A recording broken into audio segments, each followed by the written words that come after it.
Hey everyone, so today I wanted to do a story time, and I think this one is pretty important to me because there is a bit more of like a lesson here, but also a story that was a pretty monumental moment in my life and something that kind of ties in with all my YouTube stuff as well. So this takes place when I was in 8th grade, and just to give you a little bit of background history on me in 8th grade, 8th grade was by far the toughest year of my life, and I've talked about this before.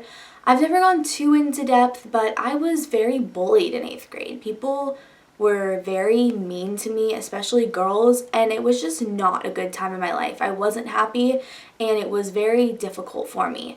Now, coincidentally, 8th grade is also, kind of the one year that actually really changed my life as well, because that's when I started my YouTube channel. And the way that I actually, told my parents that I was doing my YouTube channel is what this story time actually is.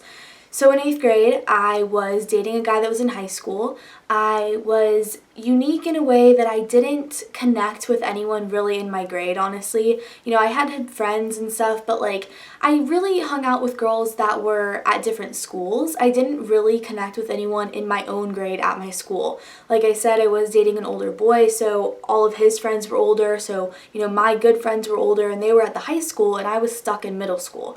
So I was just unhappy and I just kind of didn't want to be there, honestly. I can remember I never really conformed to, wearing what every other girl wore. I like to, have my own style, do my own thing.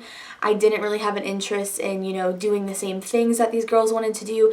I was just different. As ironic as it is, when you are younger, being different can seem like the worst thing ever. And that can really be one thing that makes people pick on you and makes people kind of single you out and be mean to you, and that was what the case was for me.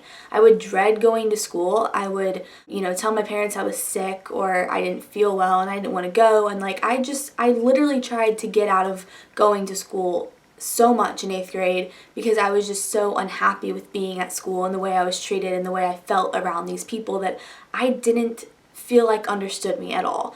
And it just was a very difficult time for me. I kept a lot of it very internal and I didn't tell a lot of people what I was going through. And with that, at school, I was very withdrawn. I didn't barely talk to anyone and I just didn't seem happy to be there. So I had this English teacher and she was my English teacher in the morning. So it was the first class of the day, very early in the morning.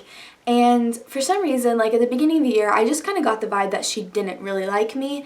And I typically, most of my teachers have always pretty much liked me because I am a good student. I learn things quickly and I do pay attention in class and all that kind of stuff. So it was kind of my first time ever dealing with a teacher that I just didn't really connect with for whatever reason. And that was weird to me. Now, kind of on the opposite side of that, I did also have some teachers in 8th grade that were absolutely amazing that I think actually really motivated me and shaped me to be the person that I am today, but I'm talking about this other scenario. So my English teacher just wasn't really a teacher I connected with, and I didn't feel like she really liked me either. So I would come to her class and I would be very just to myself. I wouldn't talk a lot. I wouldn't really, just kind of interact, I guess. And from that, she didn't know, but I was actually making my YouTube videos at night. So what I would do is at home, everyone in my family would go to sleep. I would stay up late making my videos. I would edit them, film them, come up with ideas, all this kind of stuff.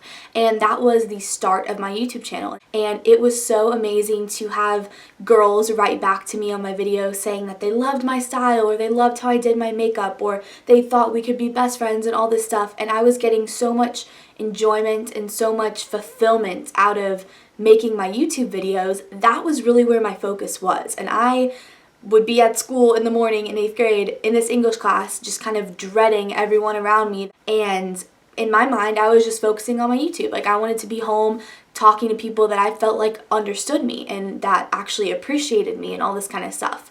So in her class I just started to get kind of bad grades, which was really weird because naturally I really enjoy English and I'm pretty good at it as well, and I always, have been a good writer and reader and all this kind of stuff, but I was getting these bad grades. And, I'm not going to say she was purposely giving them to me or whatever, but I think maybe she just didn't think I was being present enough in class, I guess. So one day I came home and my dad said that he was called to the school for like a meeting with my teacher, and I was like, that's really weird. Like, I don't know why that would be. I'm not a troublemaker. I didn't do anything. So he kind of, tried to go over it with me, figuring out what the deal was, and I had no clue. So the next day he went to school and he came to drop me off to school, and he stayed later after my class and had a conference with my English teacher. And she told my dad that she was very concerned about me because she thought that I was on drugs. And she thought that's why I was kind of withdrawn in class and why I seemed tired in the morning. And my dad, of course, came home that night and had a big talk with me. And he was, like, are you on drugs? Like, I don't know why your teacher would say this. Like, she said she's worried about you. She thinks this is what's going on. And I was just like, are you serious? Like, I don't know, looking back on it, like, okay, if she was worried about me, like, I guess that's nice, but that's such a huge thing to accuse someone of, and also because I was completely not on drugs. At this point, I had never had alcohol, nothing. Like, that was completely not the case. I was honestly just being bullied and tormented at school, and so I was unhappy being there, honestly.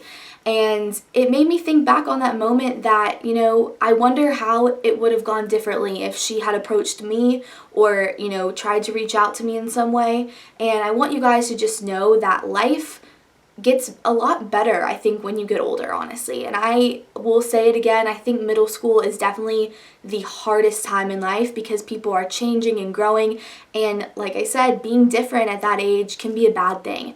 And not to say that I think, I'm extremely successful or anything like that, but I have done a lot of cool things in my life. I've done a lot of things that I never thought I would do, and I've accomplished a lot of things that still just, sometimes I wake up and I think about it and I can't believe that that has happened in my life, with me being pretty young and stuff.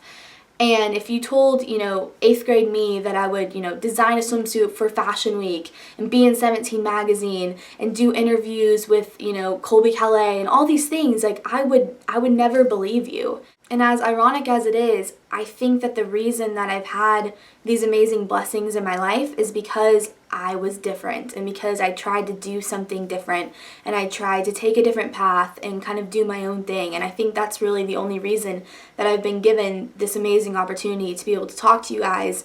And I just want to make sure that you know that you're not alone if you're going through something difficult. And I want you to realize that if you need someone to talk to, I will listen, I will try to help you because I've been there. And I can honestly say, like, right now in life, I'm so happy. But when I was in 8th grade, I really wasn't. And it was really difficult. And I didn't feel like anyone understood. And I didn't feel like anyone really cared, and I want you guys to know that I do care and I do understand. So yeah, that was the story of how my English teacher told my parents that she thought I was on drugs. But really, I was just up late making my YouTube videos. So I hope you guys enjoyed this video and found it helpful. I'll see you guys next time and have a great night. Bye!